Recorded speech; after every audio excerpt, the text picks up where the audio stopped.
And here we are. Here we are. And I'm so glad to have you. You might not even know what this is, and it's totally fine. And if you do, let's talk about it. Before we go any further, let me welcome you in. Come on in, get comfortable. Make sure everybody around you is comfortable. Make sure you got your comfort items. Ladies and gentlemen, welcome to the Elephant Room. I'm so happy you made it. And I don't even take it for granted that you made it. Like I said, come on in. Make sure everybody around you is comfortable. Turn all devices down except for the one that is playing the Elephant Room. Turn that all the way up, please. And thank you. Grab your comfort items. And while you're grabbing your pillows and your blankets and your comfy shoes or your slippery Crocs and socks, grab your cup. Yeah, grab that cup. Fill it up with apple juice, Prosecco, white wine, red wine, Hennessy, or water. And let me raise a toast. Let us be aware and understand where we are at all times. And wherever we are, let us be the life of the party and change someone's life. Cheers. Like I said, ladies and gentlemen, as we cross over into the new year, I said, I don't think I've ever really explained what the Elephant Room was. Maybe if you go back episodes upon episodes, you might catch us explaining a little bit about it, but why not dive deep into the behind the scenes, dive deep into the inner workings, dive deep into the intricate details of the Elephant Room. Why not? That sounds so beautiful to me. I mean, you come here on a weekly basis, you hang out, you chill, you get comfortable, you meet new people, and you sip on your drink. So why not dive into what we call the Elephant Room? Now, we all know, or you may not know, the term the elephant in the room, the awkwardness that you might feel when there's tension in the air, the deep, intense feeling when you know this person doesn't like that person, or you know I'm about to get a whooping when I get home, or you know always about to be an argument once I pull up. Always about to be, or I might not even know what it's going to be. I might not even know how this is going to turn out. But all in all, I got anxiety through the roof. I got questions coming out my ass. I got so many things on my mind, and I don't even know how to address them. So I met with the elephant in the room. We're all familiar with that one. So I thought I should give you a quick little short story, a quick little short history of how the Elephant Room came about. Let's go all the way back to, the early 90s. I was that kid. I was born in 1990. There's a lot of things going on where they like 1900s, like, chill. I was born in 90, so around 95, 96. I was that kid that was always in awkward interactions, and it was just what I was. It was just who I was. I really didn't have anybody around me to coach me or to let me know, put me up on game on social interactions with adults or with my peers. I was the oldest of three at the time, so I guess I just interacted, or I acted out what I saw in the movies. True story. Like, my mom, she worked all the time. I was raised by a single parent, so she worked all the time, and we didn't really necessarily have cable, but we had movies, we had cassettes. You know what I'm saying? We had the VHSs. You know what I mean? We had House Party, Purple Rain. We had Nutty Professor. We had Sprung. Set It Off. You know, the classics, the movies that have shaped and molded a lot of us. And so I thought, being at a young age, hey, this is how the real world works. Like these people, there's a Smokey in everybody's circle. There's There's a Craig in everybody's circle. There's a Frankie. There's a Stoney. There's a Buddy Love in everybody's interaction and circle. So why not just pick one or pick whichever one I want to be, right? Like that's totally, you know what I mean? That works. Why not pick and choose whichever one I want to be? So sometimes I'm the kid from Purple Rain, sometimes I'm Buddy Love, and sometimes I'm Frankie. Like, but that's not how it works. That's not how it works. So you can just imagine how many interactions or how many stories I have with awkward situations and awkward moments and awkward stories upon stories upon stories in my younger years. And I remember growing up, my mom would always have conversations with other adults like, he needs help. He needs help. He doesn't know too much. He really can't, you know, he's diagnosed with dyslexia, so he really can't read or he really can't see. He's got glasses, or he has glasses since the age of 4. So, you know, what are you doing? I know you're a single parent and you got another one on the way, my little brother. You got another one, and then you got another one on the way, my little sister. I mean, how are you gonna mold him? How are you gonna shape him into the big brother that he needs to be? And she didn't have an answer. So it was me with a lot of responsibility, It was me with a lot of responsibility, and I learned as I went. I had to endure all these awkward situations, all these awkward moments, and figure out how to maneuver and figure out quickly how I should converse with others. Like, I'm pretty sure y'all been up on game for a long time that you're not supposed to ask somebody how much their rent is. You're not supposed to ask somebody how much they make on the job. You're not supposed to ask somebody personal questions about their bills and about their finances. I didn't know.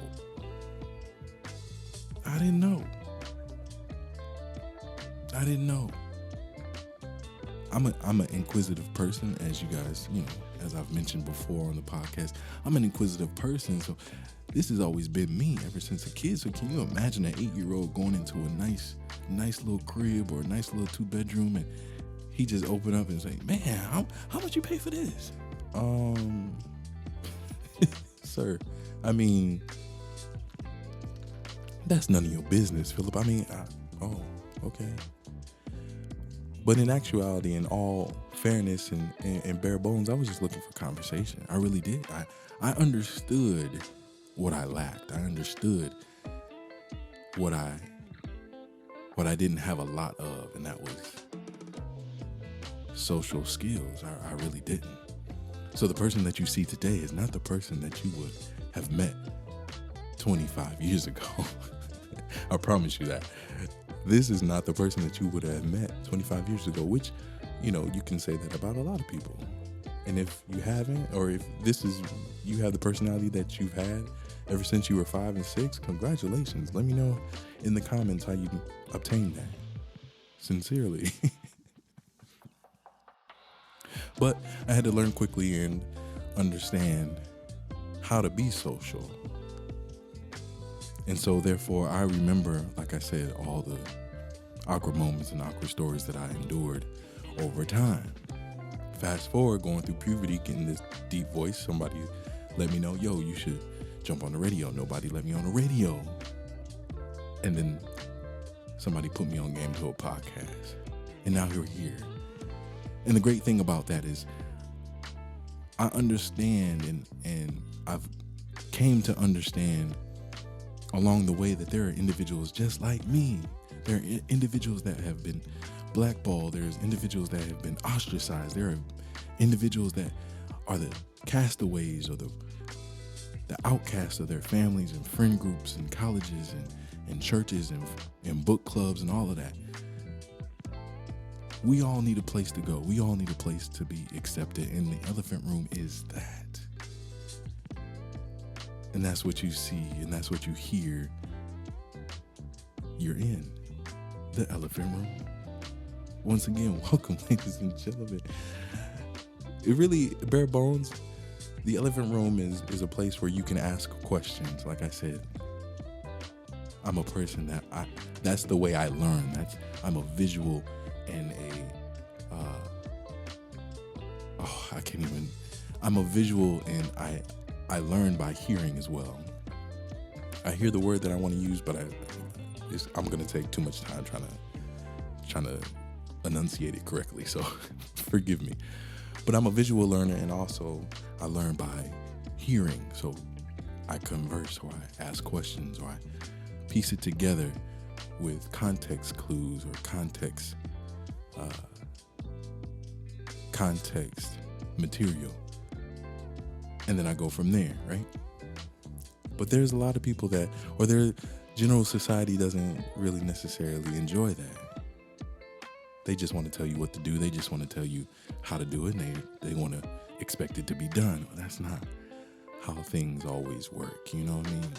Not everybody can just be a yes, sir, or yes, ma'am, and do what you said and not question it. I got to ask questions. I got to figure this thing out. I got to break it down. I got to see exactly what you're talking about, because I got to know. If you're asking me to do something, I really got to know what it is. I really got to understand. I'm a horrible employee. I tell you that right now. I am a horrible employee because I just don't do well with being told what to do. And it's not that I have a pride issue. It's not that I have a low work ethic. It's not that at all. Most managers just want to email you, can we do this, or can you do this, and blah, blah, blah. But they don't want to have a conversation about it. They don't actually want to tell you the purpose of it. They just want to fill your time. They just want to make sure that you're doing something. Can you believe that? I don't want to go on a rant, but a lot of managers now, they just want to make sure you, especially with working from home, they want to throw any and everything at you because they want to make sure that the company is getting their money's worth.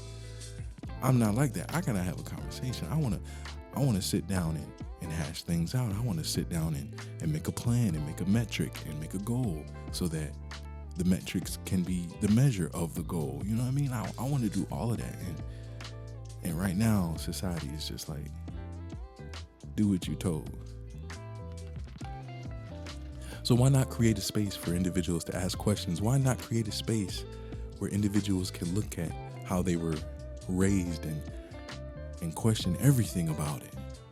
It's not that you disagree.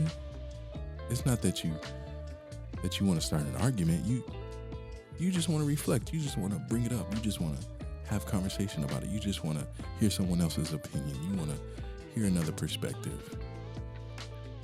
If we go back again, let's go back 15 years. So I'm 10, 12, whatever. I'm definitely the opposite of tradition. I don't know what you call it. I'm not a traditionalist at all. I actually scoff or find myself bumping heads with tradition a lot, all the time. That's, hence the manager to employee role, do what you're told. That's tradition. That's traditional. Back in the 70s, that's just what they did. They didn't question it. They just got the job done. Me, I want to have a conversation. So anyways, I'm far from tradition or a traditionalist, right? So I was always at a young age, and if you can imagine the heated arguments and the heated moments that we've had in my upbringing, in my household, I always questioned why I had to do something, or not just why I had to do something. I always questioned why we did something as a family. Why do we go on vacation and the vacation is to Gary, Indiana? Why do I go on vacation and the vacation is to another hood? I'm sorry, Auntie. I'm sorry, Grandma. I'm sorry, Uncle. But this is not a vacation. This is not a vacation, baby. I don't see any bright sun. I don't see any sand. I don't see the ocean. I was 29. I was 29. No, I was 29. 29 when I first saw the ocean. 29. Can you believe that? 29. And trust me, yeah, we had humble beginnings. We had to, live by candlelight sometimes because my mom was horrible with money. Yeah, we didn't have cable too much, but in my lifetime, we've had some quote unquote vacations. Now, if I could dig a little bit deeper into that, I know you might be questioning or saying like, Phil, everybody can't make it to the East Coast or the West Coast. Everybody can't make a trip. Everybody can't take their kids and enjoy Disneyland or Disney World or Six Flags or New York or San Francisco or San Diego. They can't do all that, man. Bruh, my mom, like I said, we went on quote unquote vacations to the hood, to our families that was sitting across the country or whatever, right? But we also took trips to Wisconsin Dells. Bruh. And threw a bag at Wisconsin Dells. I mean, the same money she spent at Wisconsin Dells she could have spent anywhere else. I'm pretty sure, I guarantee she spent twice as much as she would anywhere else at Wisconsin Dells. That's just who she was, who she is. So I always was an individual, a kid that always questioned why I did things, and I always got in trouble for it. Always. Fast forward being an adult, why not create a space where we can all question whatever it is we need to question? We can question society. We can question the Me Too movement. We can question Black Lives Matter. We can question this vegan or this keto diet. We can question fake meat and real meat. We can question McDonald's. We can question designer versus Fashion Nova, designer versus Shein, designer versus designer. I mean, we can question it all. Why not? That's what this is about. We can question it. We can start conversation. We can hear other people's opinion and other people's experiences. All while dealing with the elephant, dealing with the awkward moment that you may not know what you thought you knew. You may be dealing with the awkward moment of feeling like you sound stupid. That's okay. Why not? You know what made Willy Wonka's chocolate factory so beautiful and so amazing? It wasn't the fact that it was chocolate all or everywhere that you saw or everywhere that you looked. It was the fact that there were so many other things that they weren't expecting that they got to experience is what made the chocolate factory so amazing. They were tasting things, and some things tasted like garbage or some things tasted like whatever. They didn't expect that. They just thought, oh, I'm gonna go here and eat candy and get full and be on about my way. But there was so much other things to endure and to experience that made the time there so enriching, right? So like I said, you can have a space, you can create a moment, and the elephant room is anywhere that you want it to be, but you can create a moment for your friends to just question, ask questions, or just bring up stories. Like I said, I'm a person that talks in questions, but some individuals talk in stories. Some individuals bring up moments in their life or moments in their upbringing that prompts or that initiates conversation. Either way, all is accepted. So why not create a space like that? That's what the elephant room is all about. Questioning, acceptance, execution. So we question whatever we question. We accept it. We accept that we don't know. We accept the new information that we do know. And then we execute. We get better. We get better. We don't just, that hurt. That hurt. That was tough. and then you dwindle and then you stay on that. No. Make a plan to get better. That's what the bare bones of the elephant room is all about.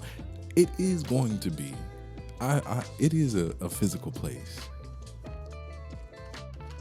Mark my words, it's a physical place. It's going to be a physical place, and it's going to be beautiful. It's going to be a place, like I said, where you can get your comfort items. You can get your blankets, comfy, if weighted blankets, soft, stiff blankets. Some individuals like a stiff pillow. Not me, but some people do. We're going to have them. Stiff, fluffy pillows, comfy blankets, warm slippers, warm robes if you want. You can wear your pajamas, you can wear your street clothes, you can get your milk, you can get your cookies, you can get your drink of choice, and you can just relax and enjoy the community's company. It's going to be a physical place, but right now it's wherever you want it to be, which I don't know if I enjoy that even more, because we can be flexible. We're multifaceted right now, wherever you are. If you're driving in your car, if you're laying in your bed, if you're sitting at your desk, if you are walking your dog, if you're swimming, you're in the elephant room, and that's an amazing thought. That's a beautiful thought. And I would hope that you would treat it as such. So when you're listening to the elephant room, if you're around individuals, be kind, be sweet. Please don't laugh at anyone. Laugh with them. And that's a hard and thin line to walk between, but try your best. You know what I mean? I try hard. I try my hardest never to talk about someone. I know you're like, what? That is almost impossible. I mean, hey, growing up the way I grew up, there were so many times where people went out of their way to say something ill to me. I remember being in high school, and I had to be a freshman. I didn't have parents that believed in fashion. I didn't have parents to believe in multiple pairs of shoes. So every pair of shoes that I had to just wear it throughout the year, right? So long story short, I was looking busted. I had friends, and we formed a group, and we dressed up for this event. Our high school was playing in the state tournament, basketball tournament. So we were at the Target Center, and I was getting some food or something like that. And I was with someone, or I saw someone while they were getting food as well. And we were just, chatting, kicking it, chopping it up. And a group of guys came over. It was like maybe three or four. And they were pointing at my shoes, laughing. Not acknowledging me, but pointing at my shoes, laughing.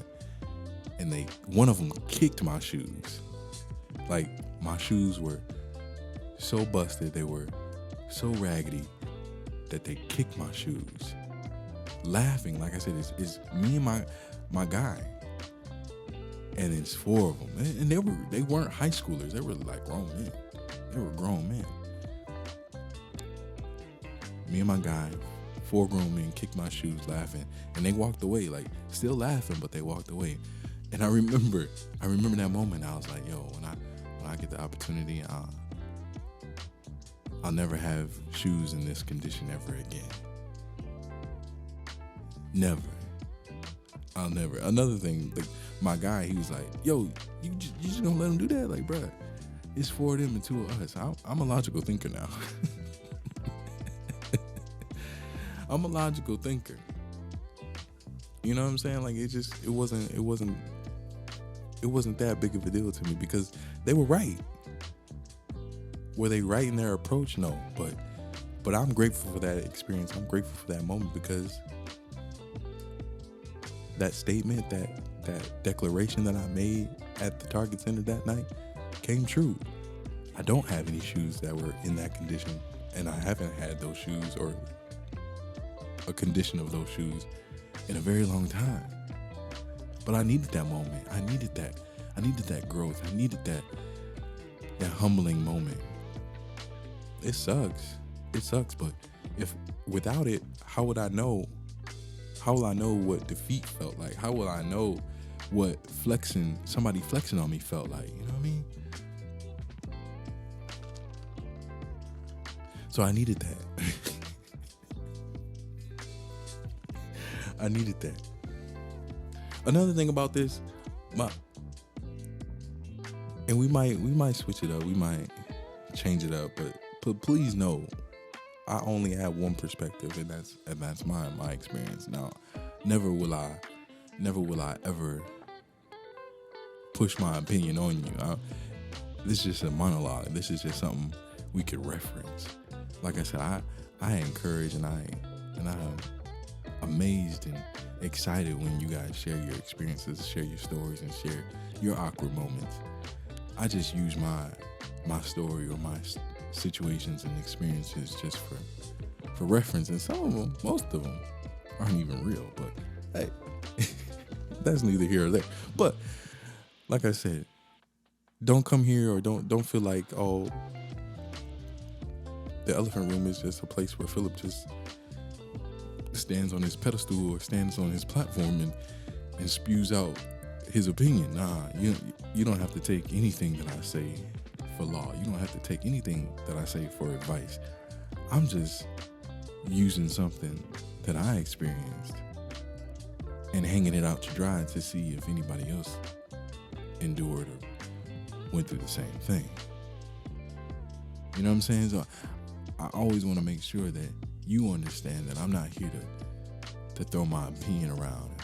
I always feel like we're in a horrible space because we have a lot of individuals on the internet who make you or try to make you feel like what they say is law, try to make you feel like if you don't do what they say, then you're damned. And that's not me, bro. You gotta live your life. I mean, I've said that time and time again. You gotta live your life, man.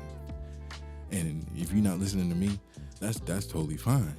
I'm just happy to be along for the journey. You know what I mean? I'm just happy to hear how you going about it, how you doing. I'm happy to hear your failures. I'm happy to hear your success, because that's life. You gotta do that, right? You gotta do that. You need that. You need that to grow. You know what I'm saying? So please know that I'm not here to push an agenda. Very rare you're gonna hear me talk about politics. Very rare that you're gonna hear me talk about a current event. Very rare you're gonna hear me talking about anything that's divisive, anything that is how should I put it? Anything that will divide someone or turn two parties against someone. And that's not what we're here to do, baby. We're here to focus on us. We're here to focus on the person, me, you, the mirror. We're here to focus on that. We're not here to focus on group issues. You know? Like I said, and lastly, and I want to make sure I put the nail in the coffin. I'm not here to push an agenda. I'm not here to push my opinion. I'm just here to have conversation, open dialogue, even though this is the monologue.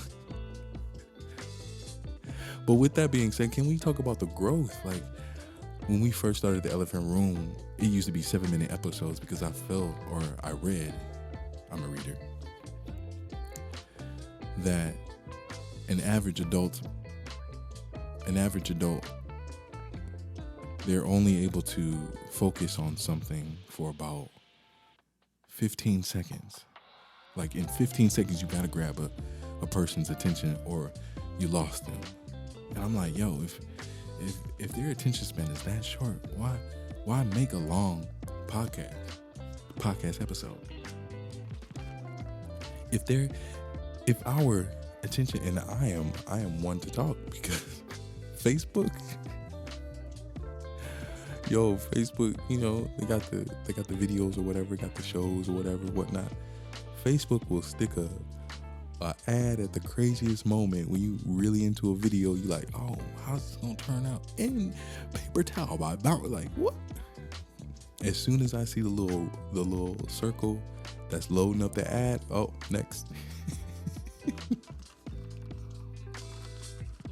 That's Facebook like, oh, he stayed for this long. Let's throw an ad at him. No, thank you. No, thank you. I'm all right.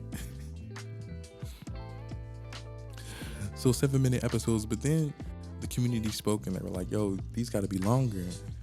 You just giving us the tip of the iceberg. You just giving us a little bit. So you got to make them longer. And I was like, oblige. All right. So now I started hitting them with the 15 and I moved it to 20, 25 now.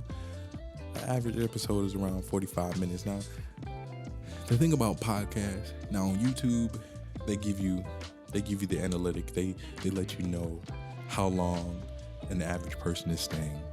Great. The thing about podcasts, where you're just listening to it, I guess you could say podcast outlets, they don't give you that information yet. I know it's coming, but they don't give that information yet. They give you the count, they give you the location, but they don't give you like, oh, your average person stays for 15 minutes and 20 seconds. They don't do that. But all in all, it's fine. I found my niche, I found my lane, I found my area, and I'm cool with that.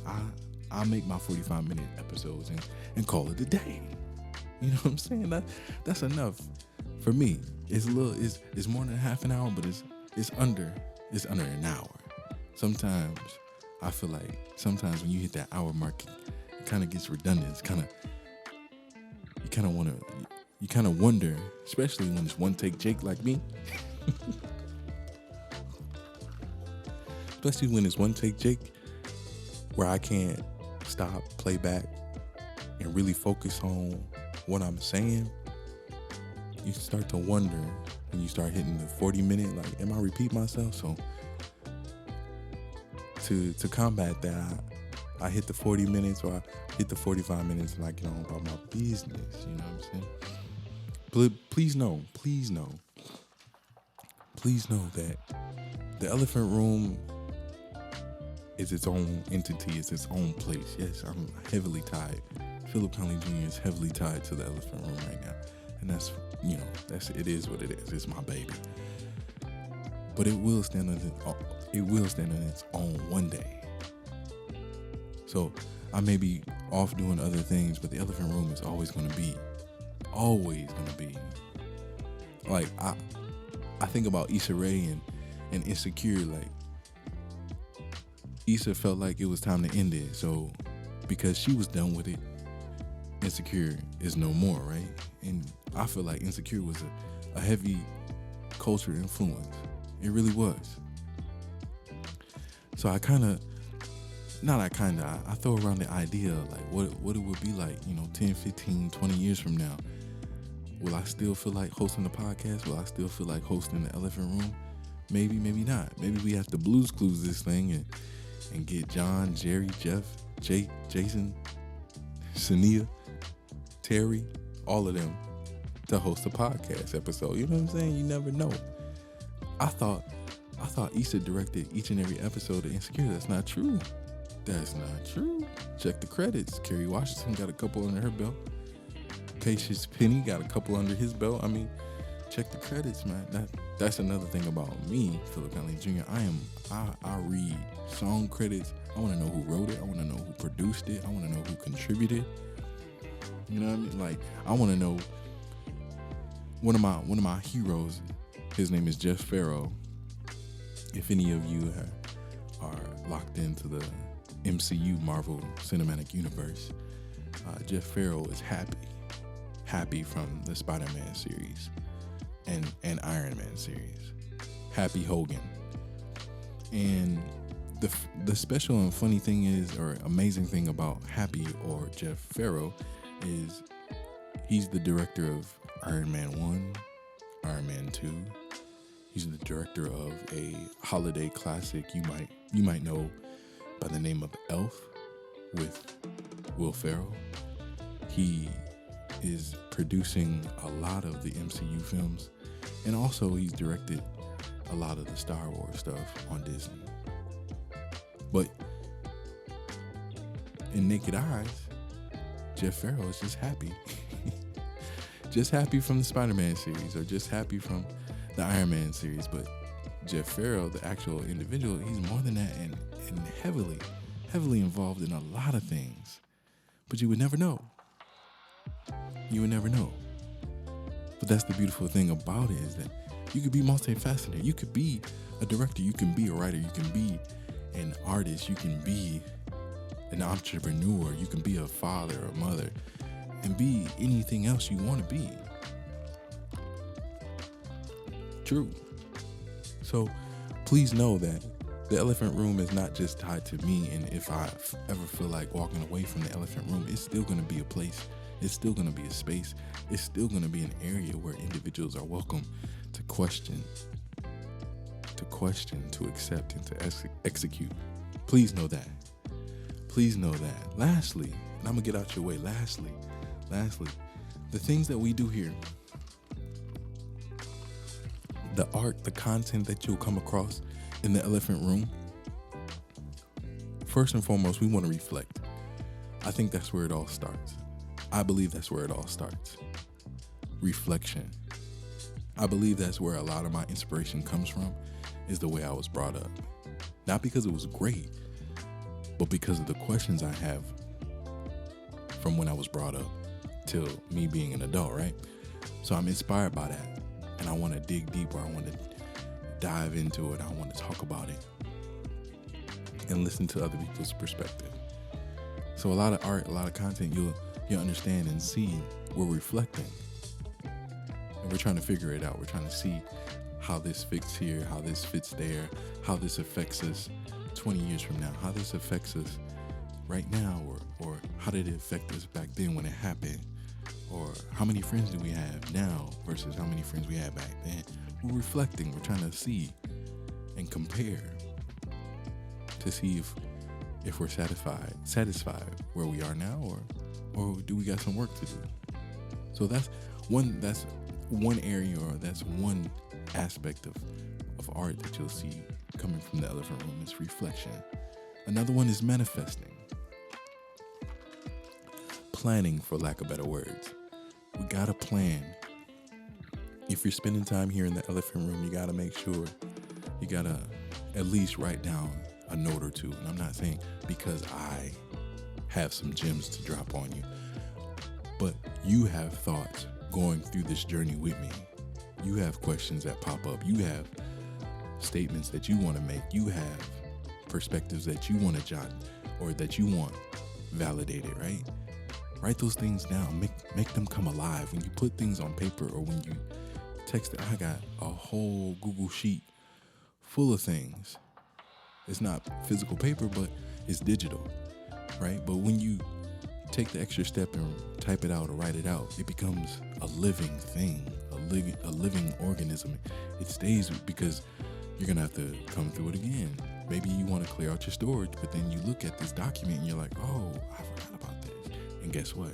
The conversation continues. The questions continue. The discovery continues. The pursuit.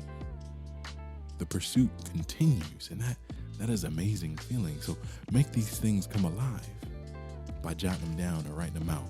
Like I said, you don't have to take anything that I say and meditate on it, but you have thoughts, you have statements, you have suggestions that you want to see come to fruition in your life. So why not?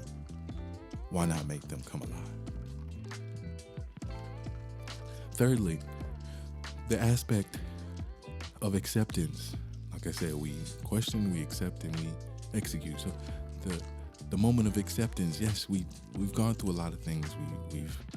We've lost a lot of friends. We've gained a lot of friends. We've had painful experiences. We've had joyous experiences. Fantastic. Let's accept it all. Let's accept it all and make sure that we're moving forward. That's bare bones. Bare bones. If we accept it and move forward, we can continue to grow. Okay, so that's third. That's third. Okay, fourth aspect of content or art that you'll see. We gotta heal. We gotta heal, ladies and gentlemen. We gotta heal. We gotta heal. We gotta heal. We gotta heal. I know it's tough. I know it's hard. We gotta heal. We gotta heal. We got to heal. I need to repeat myself. Even for me, I need to repeat myself. Because we can go through life and be like, yeah, oh, okay, we woke up. Okay, what's on Twitter? Okay, yeah. Man, whatever they said, that hurt my feelings. Gotta heal. Gotta be able to accept it and let it go. And make sure that it doesn't bother you. And what I mean by bother you, like, it just doesn't take you out of your character. It doesn't stop you. It doesn't make you stay in the bed. It doesn't make you not wash your ass. I mean, you have to accept it, let it go, and heal. And the last couple things, two more things we out of here. But have fun, man. But man, I'ma laugh. I'ma sip my drink, and I'ma mispronounce my words. I'ma lose my thought, or I'm gonna ramble sometimes. But I mean, I'm having fun, bro. I'm having a good time, and that's what I want to do here too. That's what I want you to do. Have a good time. Enjoy yourself. That's what we're here for. We're not here for school. I'm not schooling you on nothing. I'm just here to understand. Have a good time. Inside jokes, outside jokes, innuendos. I mean, just enjoy yourself. Figure it out. Don't come here just to be stank faced. Don't come here just to be tight shirt or stiff neck. Have a good time. And in that having a good time, you discover a lot. You discover who you are. You discover what you like and what you don't like. You discover things that you enjoy, even through conversation, even within the awkward moments. In the painful, agonizing, awkward moments that we experience, you can still find something useful to use in your day-to-day. That's amazing. Discover. Have fun and discover. Have fun and discover. A lot of us, we put so much pressure on ourselves to have it right, and you're not going to. So why not just have a good time and let the chips fall where they may? You're doing your best. So while you're doing your best, don't force anything you can't control. Don't force anything you can't control. Enjoy the ride. Enjoy the ride, because we here. And we plan to be here for a very long time. Can you imagine, last thing? You know, some of us are in our 30s, late 20s, early 20s. When we're 60, that's 30 more years. So in actuality, we are 6 months, or we are 1 year old. We're a 1 year old with our new life. Enjoy it, man. You're going to be here for a minute. You're going to be here for a minute. Ease the pressure off. Enjoy the ride. Have fun and discover. Hey, man, I got to get out of here. It's been a beautiful moment. It's been amazing that you guys are here. Man, raise your cups up in the air. I love y'all from the bottom to the top of my heart. Make sure, if this is giving you some type of inspiration or some type of help or some type of chuckle or some type of laugh, send this to your cousins, brothers, sisters, cousin, uncle, sister, in your auntie's church, in your book clubs, in your Facebook groups, and anywhere. Follow me on Instagram or Facebook, PHILXPRY. Man, enjoy the Facebook community group, the support system, and subscribe to the podcast however you get it. And if you're watching on YouTube, hey, we want you around. We want you around for future episodes. Go ahead, hit that subscribe button, hit the like button on the video. I love y'all. I can't tell y'all that enough. I love y'all. And I'll see you soon. Until next time, my name is Phillip Conley Jr. I'm out. Peace and love.